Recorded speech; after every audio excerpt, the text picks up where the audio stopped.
Wes thu Halmin Freyond and welcome to yet another video. As the first season of The Rings of Power approaches its ending, thanks all the gods, it is important to remind ourselves, my dear friends, who is to blame for this atrocious atrocity.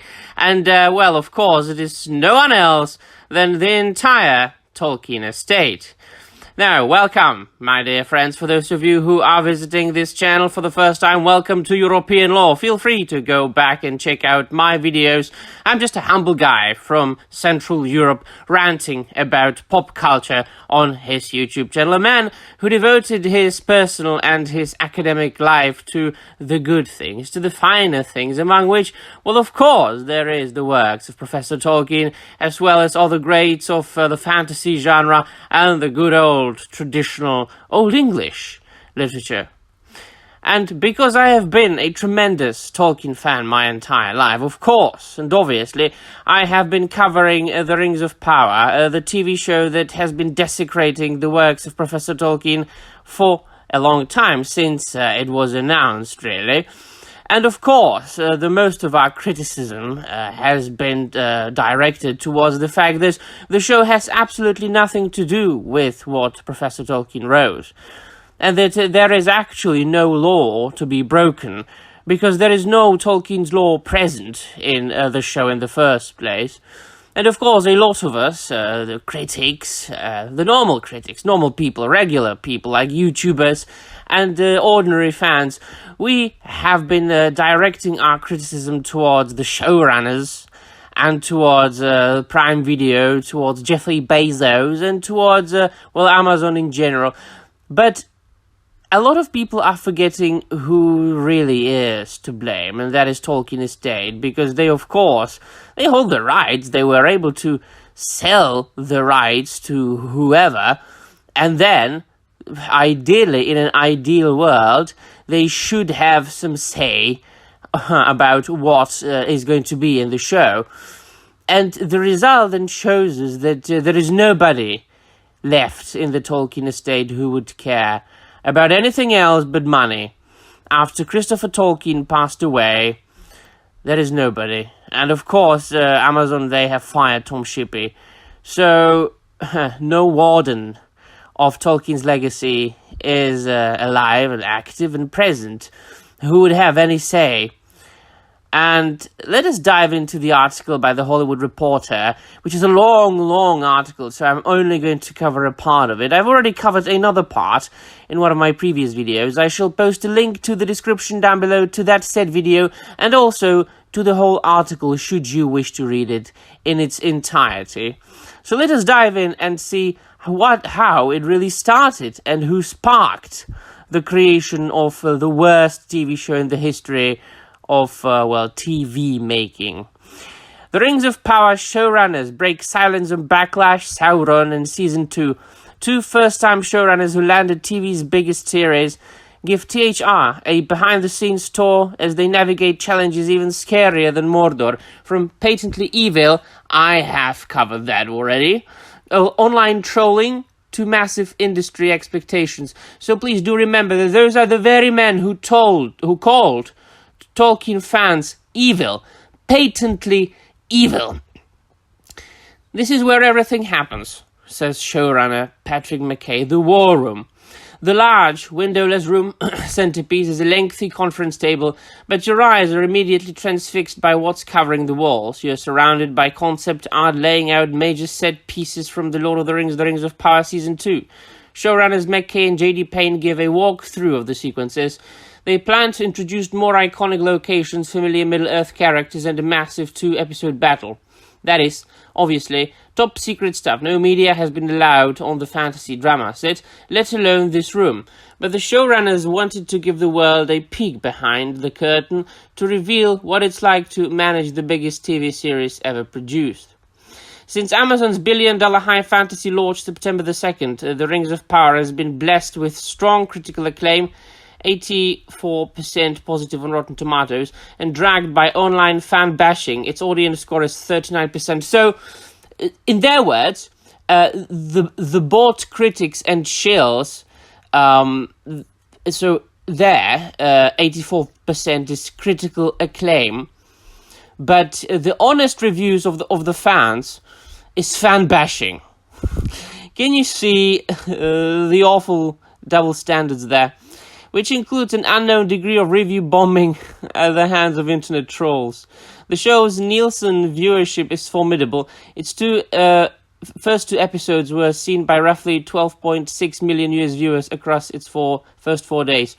Well, but they have not released the numbers for the latest episodes, which is even more important because everybody's going to see episode 1 and 2, especially because they were aired at the same time. So, are you afraid, Amazon, to reveal the true numbers? Of course you are. But given this is Lord of the Rings, the bar is insanely high, and nobody knows the stakes better than Payne and McKay. They're two first-time showrunners who embarked on an unexpected journey nearly 5 years ago to make their J.R.R. Tolkien passion project, and have now found themselves, as McKay puts it, on the fault line of the culture war, with everybody from armies of anonymous Tolkien fans to the two richest men in the world weighing in. It ain't easy to focus on writing scripts and managing a cast and crew of 1,300 on the most complicated TV production of all time when Elon Musk is slagging you on Twitter. So, what do you think that means, my dear friends, when the vast majority of people are criticizing your product, that they don't like it at all? And especially after it comes out and 6 episodes have been aired.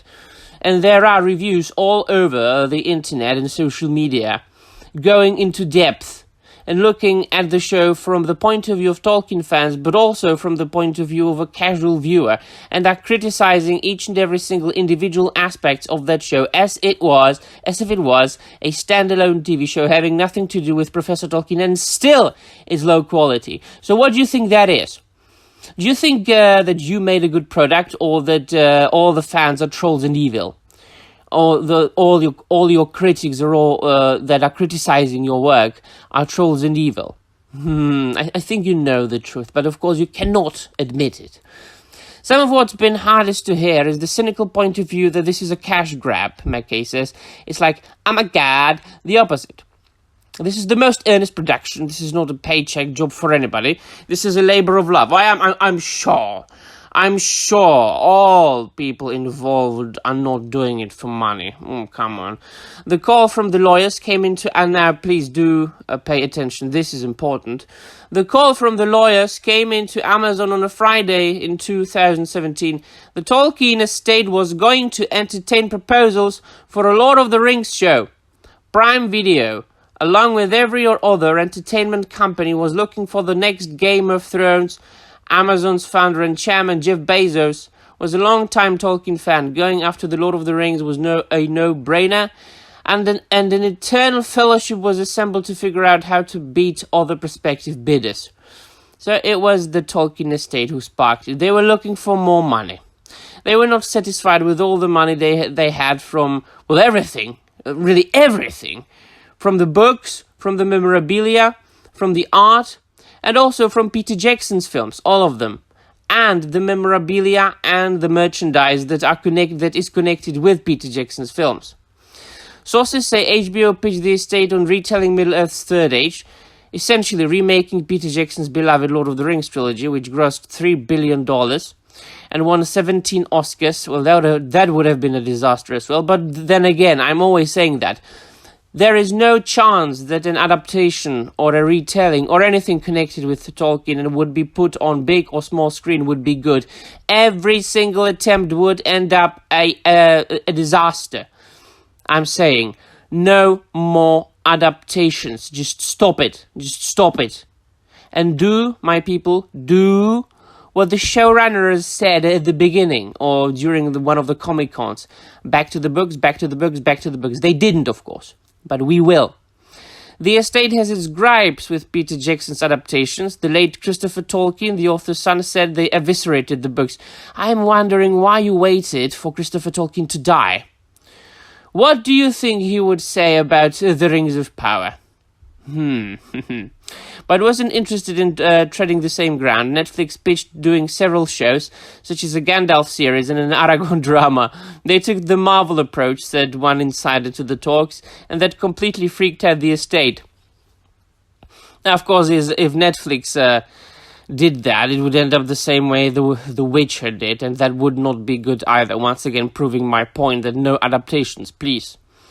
Amazon's negotiation team, led by some people, wooed the estate not with a specific pitch, but with a pledge of a close relationship that would give the estate a creative seat at the table so it could protect Tolkien's legacy.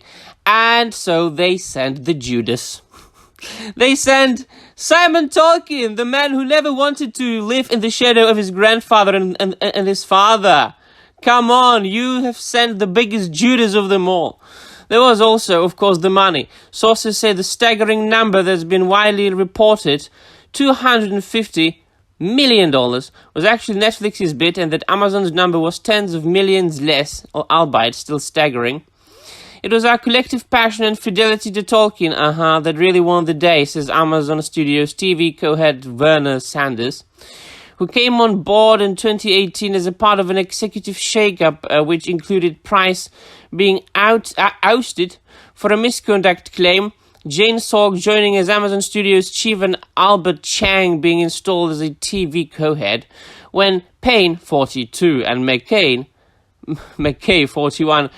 And now, come on, this is really what they teach at journalist schools, that they should write the age of the people they are writing about just after their names. I mean, this is basic. I think that more skilled journalists, they just don't do that anymore. But come on, heard from their reps that Rings was coming to McKay to TV. McKay says a shiver ran through us. The duo first met in junior high in Northern Virginia and became friends when they joined the same debated team in high school. They moved to Los Angeles and spent years toiling in the screenwriting game without a big win. Their previous gig was at Bad Robot, where they punched up scripts and developed several projects, such as an abandoned Star Trek movie. We had reached a point between writing movies for 10 years that should have gotten made. McKay says, movies where the director was right, the cast was right, the script was right, the title was right, and it was a big IP, and it still wasn't happening. So why do you think that was? Do you think that you're writing shit scripts, or that it's the fault of everybody else? So we thought maybe we should try this TV thing. So if nobody wants your scripts, what do you think? And it shows. It shows. So finally, one of your scripts were approved, and it turned out to be the worst thing I have seen in my entire life. So you, Patrick McKay, and the other guy, the other guy, you are just hacks.